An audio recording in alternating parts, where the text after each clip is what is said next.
So we're on board here with Italian pole sitter Mirko Mancini as he prepares the tyres and prepares the car on his outlap.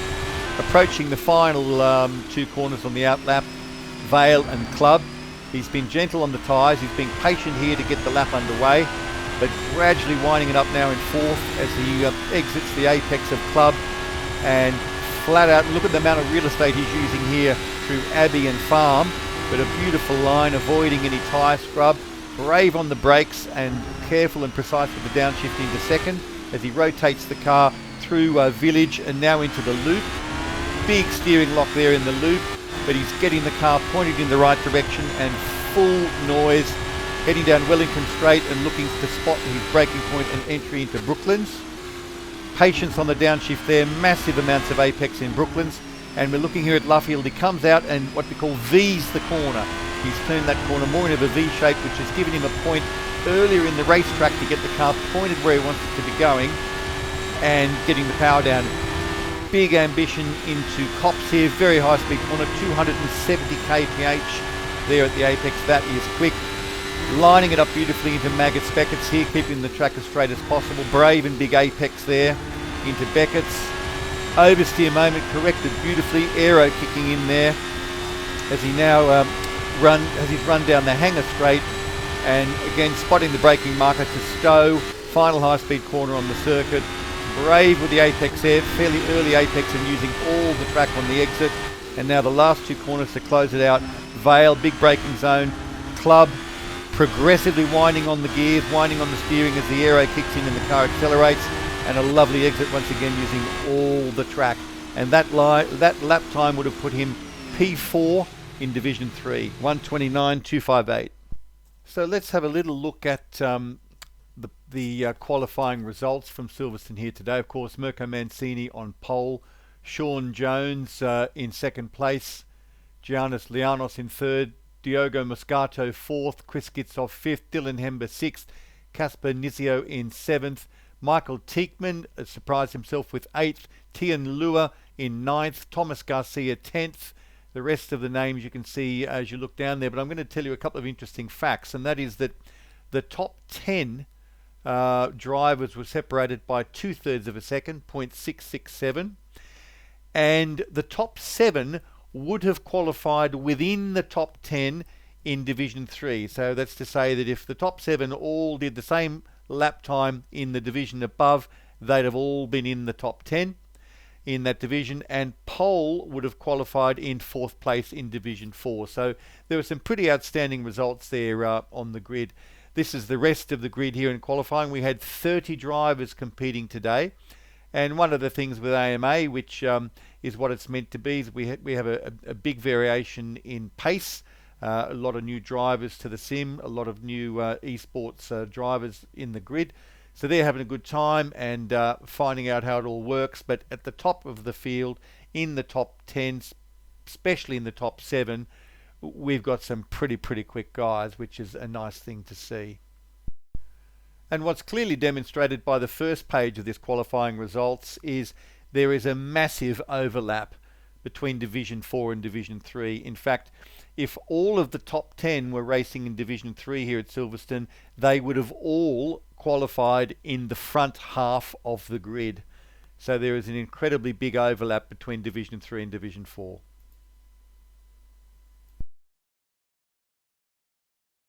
So as you join us here on the grid for round 5 here at Silverstone of the AMA Championship, as the cars leave their grid boxes for the warm-up, the formation lap, we're looking at the view from the 30th place car. We've got an absolutely packed grid today, 30 cars racing, and that's what it looks like from the back of the grid as the formation lap starts. And as we rejoin the front of the grid now, let's talk about this race. It's going to be a one-stop race, around about 86 litres of fuel. Both tyre compounds are required to be used, and the red sidewall tyre is the option tyre, the softer tyre. The lap time delta between the two tyres is about 0.5 or 0.6 of a second, and of course the hard tyre, the prime tyre, being a bit more bulletproof. So we'll talk about these drivers just as we look at the pole sitter Mirko Mancini, Italian driver for Royal Blue Racing. He is definitely an in-form driver in his debut season in Formula Sim Racing, and fresh here from a win in Zandvoort. Behind Mancini we have Sean Jones from Val Esports. Quite a surprising P2 in qualifying, so he's really excelled himself there. His previous best race finish is actually a 12th place, so it remains to be seen if Sean Jones can convert that great qualifying result into something impressive in the race itself. P3 is Giannis Lianos for Race Panda, and Lianos is a consistent front runner. It's his debut season in Formula Sim Racing. He has one podium on his hands at Nürburgring, but was 5th in Zandvoort, so definitely a consistent driver running near the front. 4th place in qualifying is Diogo Moscato, Bulgarian driver from Val Esports also, and he is a bit of a dark horse. He was a winner in Germany at the Nürburgring and was leading in Zandvoort before frying his engine, perhaps being a bit ambitious with cooling levels and maybe be a little bit more conservative here. He's running on options as well. Next after that we have Chris Gitzov, also Bulgarian driver, and this is Chris's debut race, also running on option tyres, so the 2 yellow cars there. Now the first of our prime runners here warming his tyres is Dylan Hember from TR Blue-Voss team. This Dylan's a bit of an unknown. Dylan 2 races ago produced a 4th place in Nürburgring and was looking good with a strong qualifying result in Zandvoort after a P6 qualifying, but hit a hidden object at the very start of the Zandvoort race. Just finishing them off now, Kasper Nizio, Polish driver in P7, ground effect, and Michael Teachman, German driver from TR Blue-Voss. And that brings us towards the end of our top 10. So Hemby here in P6, first of the prime runners. Kasper Nizio also on primes, Michael Teachman also on primes, but in amongst them we've got an option runner here, Tien Lua. I'm sorry if I've got that pronunciation wrong, but in amongst all the prime runners we've got an option runner, Thomas Garcia from TR Blue-Voss, also on primes. So we've got one red sidewalled tired guy here, hoping to mix things up a bit amongst the prime runners. So here we are ready for the start. Horns blowing. Launch control is mandatory, so in theory everyone should get an equal start, but Mirko Mancini has absolutely bolted away at the start and had a beautiful launch. Hot through Albion Farm and heading down for his first run into Village. And Mancini's overcooked it. He's run wide but managed to rejoin. There's some action there, a yellow car behind. We'll just watch Mancini's exit to get a picture of where he is with everyone. But he's exited onto the Wellington Straight in good order. Some engine smoking there, which they do once they get over 130 degrees, which is quite common at the start. So at the moment we have Mancini, followed by Lianos. Sean Jones nowhere to be seen. We'll watch them close out the rest of this lap, and then we will go back and visit and have a close look at the action at the start. It looked like there was a bit of carnage there towards the back of the grid as well. But Mancini clean away, Lianos in the bright orange and blue car behind him, and I think behind him that's Chris Gitzov and Diogo Moscato, then followed by the first of the prime runners, Dylan Hember, with the white sidewall tyres being dropped slightly by the option runners, as one would expect on the opening lap.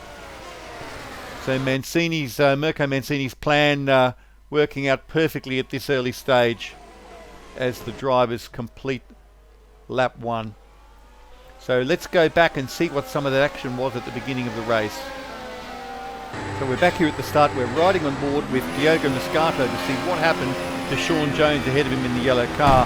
And we can see here he just didn't get a good launch. Lianos in the orange car has out-dragged him off the start, so that's compromised Sean Jones' launch. As these boys here jostle it out for 4th place, we see that Jones in front goes for a massive spin, completely off the circuit, and the other 2 cars are let through. Let's go back on board to Sean Jones and see what that was all about. So we're on board now with Sean Jones as he enters village, and it is just a kick of oversteer. The tyres are pretty cold, and what is he doing? Oh my God! I am absolutely speechless. What a set of decisions made by that driver. We'll look at that from another angle. So we're going to take a static cam here to try and spot what happens here. Off the track completely, rejoins at 90 degrees perpendicular to traffic, hit by one, hit by two, and quite unbelievable. Quite unbelievable. One final view, that's from Angelos Basaris, minding his own business in 17th, and hit by a rejoining car. Thank you very much. Now from a look further back down the grid, this is O'Reilly running out of luck, starting in P22, gaining a few slots off the line with a decent launch, pretty conservative entry into Abbey, and bang, we go left, they go left, right front gone, race over. In fact, if you look to the right, I think you can see one of O'Reilly's wheels there making a bid for freedom, but being foiled by the fence there on the right. Now something happened further down the back. Let's see if we can capture that. I would not like to be one of these guys starting not even pointing in the direction of travel, but around they go, and somebody just doesn't launch and loses the right rear wheel for his trouble. So all in all, not the cleanest of getaways, but we have seen worse. I think we've dealt with the start now. So as the drivers enter lap 3, the two TR Bluvos teammates of Michael Tieckmann and Thomas Smith, who I believe are running 7th and 8th, are under attack from the option shod Teen Lua in P9, who is getting ambitious and wanting to use these options. A bit of an oversteer moment there, exiting village, which has given the boys a bit of breathing space, but Lua is keen to use these options before they start to degrade, and therefore give him a bit of a chance of gaining some places. Now what we have here is a team orders moment. I was privy to this radio conversation, and Michael Tieckmann, who is the team boss, said to Thomas Smith, who he felt had better pace, I'll move over here and you go through. But by doing it in the spot they did, it's unfortunately given Teen Lua just a little bit more of a go at Michael Tieckmann. So we're now on board with Tieckmann, or we're looking from Tieckmann's perspective, as Lua on the options, which are well and truly in now. And you just don't quite have that same level of ultimate grip, and he manages to exit there with getting a great slipstream on Michael Tieckmann as they head down the hangar straight to Stowe and dives up the inside. And Michael's attitude at this stage was, look, he's on the options, I'm going to let him go rather than compromise my own race. So that was a bit of action there from the boys as they entered lap 3. Just a little back up behind them, there was a bit of a strange moment as Scott Flack and Rainier Jr. both seemed to have a bit of a synchronised pirouette. It almost looked as though oil was simulated in the R-Factor 2 simulation, but in fact it isn't. As the leaders enter lap 4, Mirko Mancini is not having it all his own way now, as Giannos Lianos is really not letting him pull any kind of gap at all. In fact, he really couldn't be closer than that without costing himself a little bit of a compromise on tyre wear. So Lianos is definitely keeping the pressure up, but the two of them have to a certain extent checked out and left Moscato and Gitzov just a little bit in arrears. And just back behind them we will see the first of the prime runners still, Dylan Hember, hanging in there. He's got a target of keeping them within 5 or 6 seconds before the pit stops, and that seems to be doable from this point in time. Behind him we have Nizio, also on the primes, and he's hanging there well and truly keeping pace with Hember. Then we have this Thomas Smith being hotly pursued now again by Teen Lua, who, having managed to pass Michael Tieckmann a lap ago, has now set his sights on the next TR Bluvos driver up the road and makes a very aggressive dive down into Vale and gets that job done. So he's passed 2 prime runners in 2 laps, so definitely getting some worth now out of his option tyres.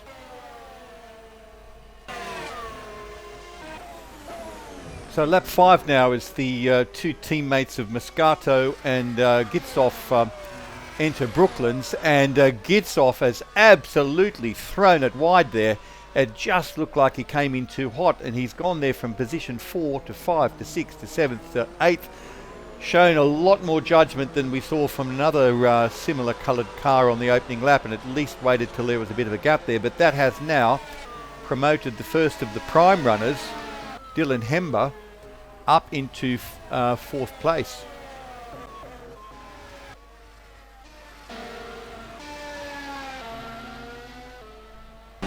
So we're on board with Teen Lua now in P6, and it's lap 5, and the witching hour is going to arrive fairly soon for these option tyres, and he is absolutely on a mission to use them.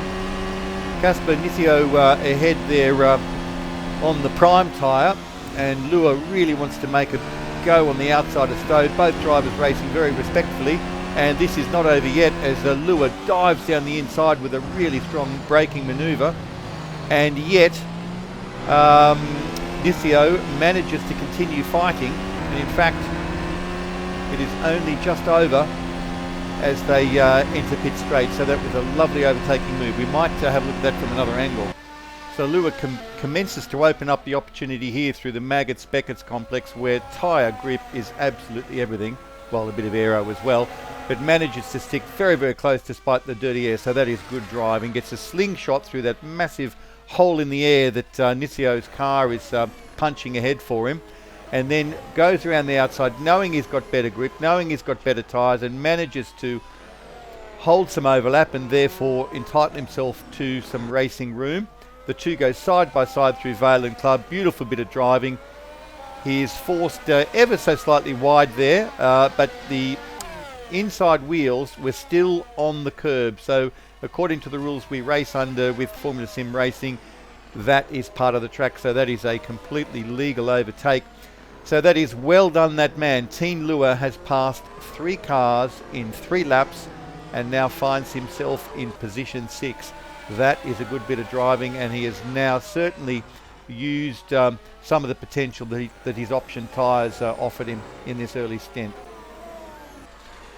We are now entering lap 11, and Mancini in the lead, Lianos still covering him very, very closely. And the cars, the lead drivers are actually now coming across some lapped traffic, which is very courteously and sensibly moved aside.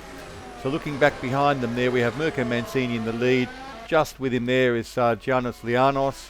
Then Diego Moscato in 3rd place. So that's the podium for the time being. But the boys are enjoying their time in the sun on the option tyre, and it is past the witching hour. The options are getting to past their best, which is relevant to this next conversation, because Dylan Hember, the first of the prime runners, is now directly in the sights of the fastest of the option runners outside the top 3, Teen Lua from Apollinio Force Polonia, I think I said that correctly, is on the options, and this guy is in P5. I made a mistake with my earlier comment. He has taken 3 cars in about 4 laps, and he now has his sights on Hember. Hember's radioing his engineer saying, what's this guy doing? What tyres is he on? And the response is, well, he's on options, but they should be well past their best, and we would like you to stay in front of him if you can at all. But Hember's pit stop is coming up quite soon. His planned pit stop is jumping off the primes quite early, because Hember is managing his option tyre life very well.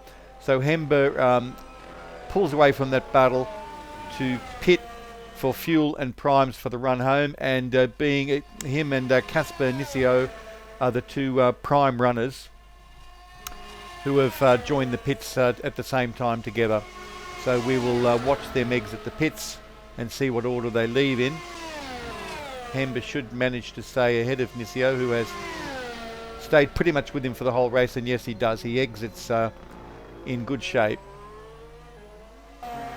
So we're now at the end of lap 12, and you would say probably the mathematically sensible time to get off the options. 26 lap race, prime tyre has a little bit better durability, and maximum tank range for most people is 14 laps, and indeed Mancini and Lianos both enter the pits. Mancini very aggressive with the brake marker there, and that will temporarily move somebody else, that will temporarily move somebody else into the lead. And in fact, Teen Lure pits as well after a pretty impressive first stint, it must be said. I think his start line getaway let him down very slightly, but he certainly made up for it with some fantastic overtakes. But now we have a drama. We have a drama with Giannis Lianos in the pits there. That was an unfortunate piece of work there from those two drivers. And so yes, it's Diogo Moscato temporarily in the lead with a glory lap in front, but he then comes to pit next time around off his options. And this is Moscato's in lap from first place. We'll see where it all settles out after the pit window. Pit window in theory should open about lap 12 and close at about lap 14.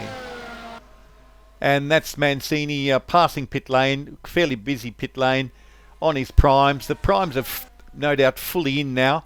They're a little bit nasty on the opening lap.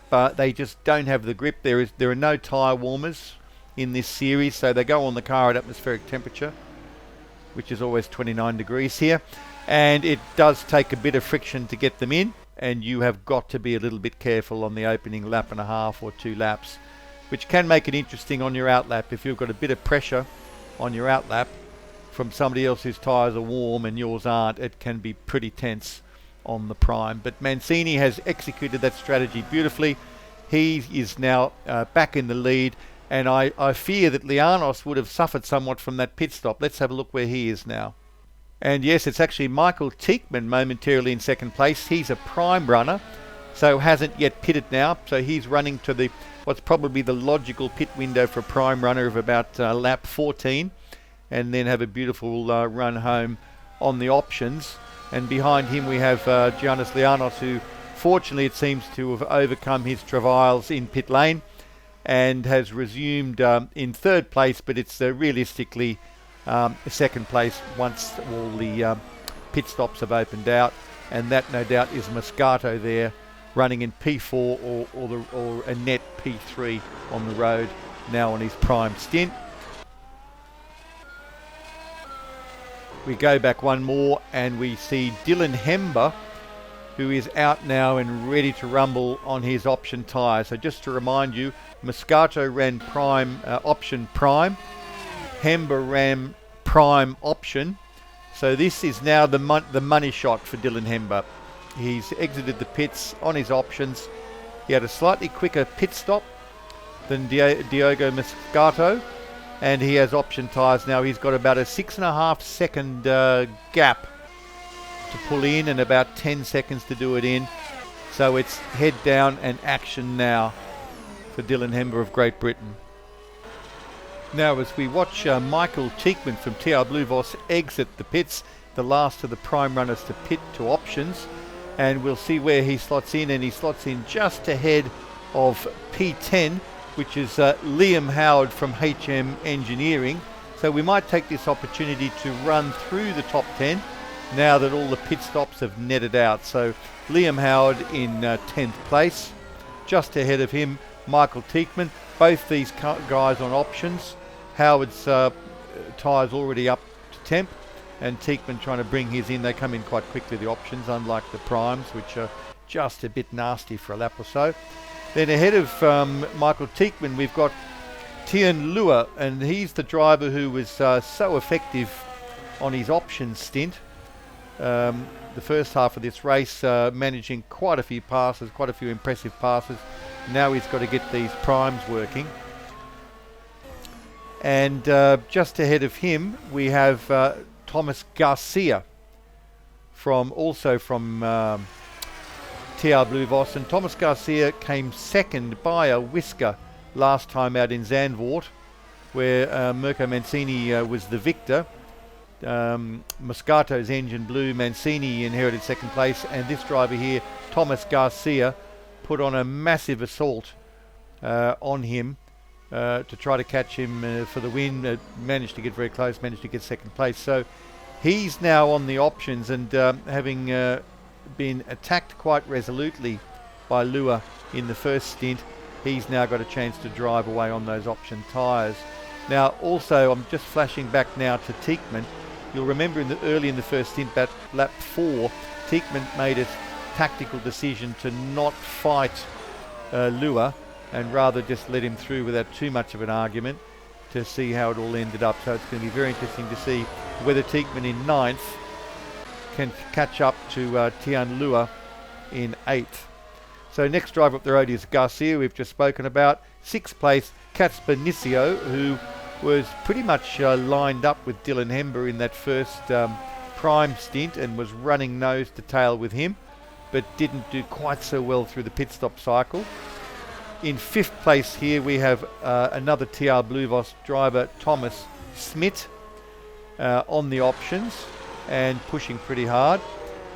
Stopped a lap or two later than Hember. Now we're up with Dylan Hember in 4th place, and that yellow car ahead of him is Diogo Moscato in 3rd. So Dylan is on full attack now. He wants to try to catch and pass Moscato, a race winner here in Formula SimRacing Division 4/AMA. And then up ahead in 2nd place we have Giannos Lianos, who is not quite as close now, but we have to remember that he had a bit of a diabolical pit stop moment when somebody else kind of drove into the back of him. And out the front in clear air and looking very dominant this afternoon is Mirko Mancini. And so that is our top 10 after the pit stop cycles. Mancini on the primes, not looking to have any problem at all getting those working. As you can see, he's approaching some lap traffic. And we'll go back through the field again. Lianos in 2nd, Moscato 3rd, and you can see now Dylan Hember. This is getting pretty exciting because Dylan Hember is starting to close in on Moscato, who is shod on the prime tyre, and he is in hot pursuit using that option tyre and very, very engaged in the idea of trying to get him and get himself onto the podium. So this is where it starts to get exciting. This is lap 20 of 26, and we're on board with Dylan Hember of TR Bluvos, and he is hunting down Diogo Moscato, Bulgarian driver. And this is where it starts to get exciting. We've got Hember's had a game plan, ran on the primes to begin with, jumped onto the options pretty early because his tyre management skills are pretty good, and this is the point where he starts to find out if it can all come together. Moscato is no slouch. He is a race winner, and led another race last time out prior to his engine blowing. And Hember is now starting to put some pressure on himself to see if he's got the skills to pay the bills. Bit of dirty air through Cops here and a bit of pressure, and that I think is the second track extension of the race for Mr. Hember.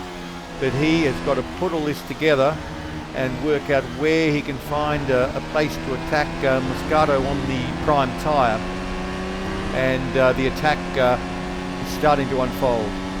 We're going to stay with this because this is the closest fight on the circuit, and Hember is probing for weaknesses here. He's discovering that he's stronger under brakes than the other car, wants to get an amazing exit here at a village and just overcooks it ever so slightly. Moscato ahead, however, to his benefit, also has a slight oversteer moment, and it means that his attack isn't over.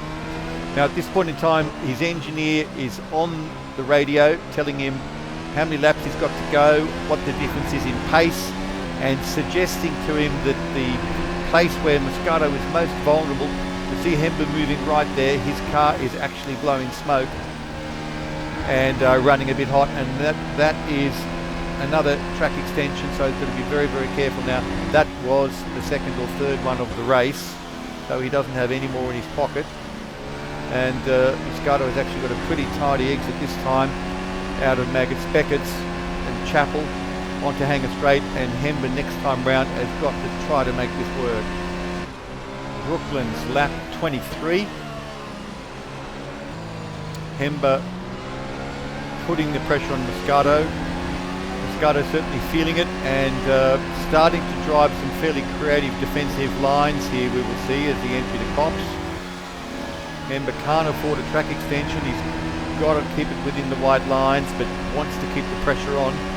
What can he do through Maggots Beckett's here? It's a good line, keeping good entry speed, and now hanging back, focusing on the exit here. Manages to get a little bit better run this time. Is this a rehearsal for next time round? Moscato moving quite creatively here on various lines on the track, but not managing to shake the Englishman off his tail. Now, while Hember has been battling Moscato, who's been driving a little bit on the defensive side with prime tyres, it's of course compromised Hember's outright lap time and pace. And look what's happened here. Thomas Smith in the second Blue Vos car, and you can see the smoke coming from Hember's car now, because all of this close following impacts the cooling air, and it would indicate he's pushed his cooling levels probably to the limit. But Thomas Smith in the next TR Blue Vos car is now hovering very, very close to Hember, and potentially, and Hember's car is blowing smoke now on the entry to Copse, and that is not normally a place where that would happen. So it would tend to indicate that his car is really getting to a point where the engine doesn't have many laps left in it. So he has got to make this count as soon as possible, and this I think is the second to last lap. What can we get done? Hember gets a decent exit out of Chapel.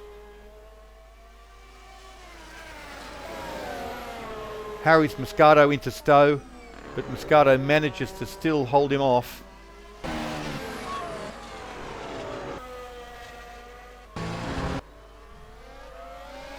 Now lap 25 of 26, and we are on board with Thomas Smith in P5, the second of the TR Blue Vos cars. Dylan Hember just in front of him, attacking Diogo Moscato, and look at that smoke coming from Hember's car. I think he will be fortunate for this engine to survive the rest of this race, which is effectively this lap and the next lap, but his car is hurting. He's got to make this work and hope that the engineering holds together for him. Let's just move forward past Smith and have a look at Hember, see what he's doing. He's moving to get some clear air there, get some cold air into the engine, keep the thing alive and keep the attack on Moscato ahead.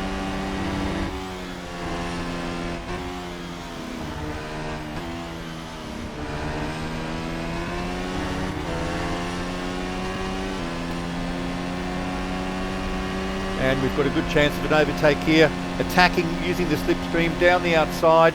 Let's switch to another camera view to get the full picture here. And here it comes. This is final sector, final lap of this 26 lap race, and Hember pulls out from the slipstream, dives to the outside around Stowe. It's a fourth gear corner, but whoa, and big loss of the rears there. Oversteer moment, but gathers it in. Moscato fights down the inside, and Hember manages to consolidate. Smith and Moscato are fighting there for the fourth place, and that is the podium. Hember crosses the line in third place. And while all that was happening, Mirko Mancini approaching Vale and Club on lap 26 to take the checkered flag here at Silverstone. This is his second win on the bounce, and certainly showing he is the in-form driver at the moment. Giannis Lianos recovering from that nasty pit stop incident to cross the line in second place. And third, we just saw Dylan Hember, Moscato, Thomas Smith. The three of them crossing the line in very, very close proximity indeed, and quite a dogfight. We might just have a quick look at another angle of those cars coming through Vale and Club, because that was pretty spectacular. But before we do that, we'll watch Thomas Garcia in the third TR Blue Vos car cross the line in sixth place. Casper Nizio in seventh place, followed by Tien Luer, who had such an exciting opening stint. Michael Tieckman in the fourth TR Blue Vos car, and Liam Howard finishes off the top 10. So a good race from these guys. So as we watch Mirko Mancini finish his cool down lap and enter the pits for the final time today, we'll just thank you very much for viewing here. Round 5, Great Britain, Formula Sim Racing AMA division. In a moment we'll show you the full results sheet for the race results. Thank you very, very much for joining me. Hope you enjoyed it. Here we have the full race result sheets from Silverstone for the entire grid, and they're followed by unofficial results, of course, until the stewards finish their inquiries, and followed by the unofficial AMA standings after Great Britain. Still not sure how I managed to do a 36-minute highlight video of a 41-minute race, but still, it was fun. I've been David O'Brundle, and I'm signing out.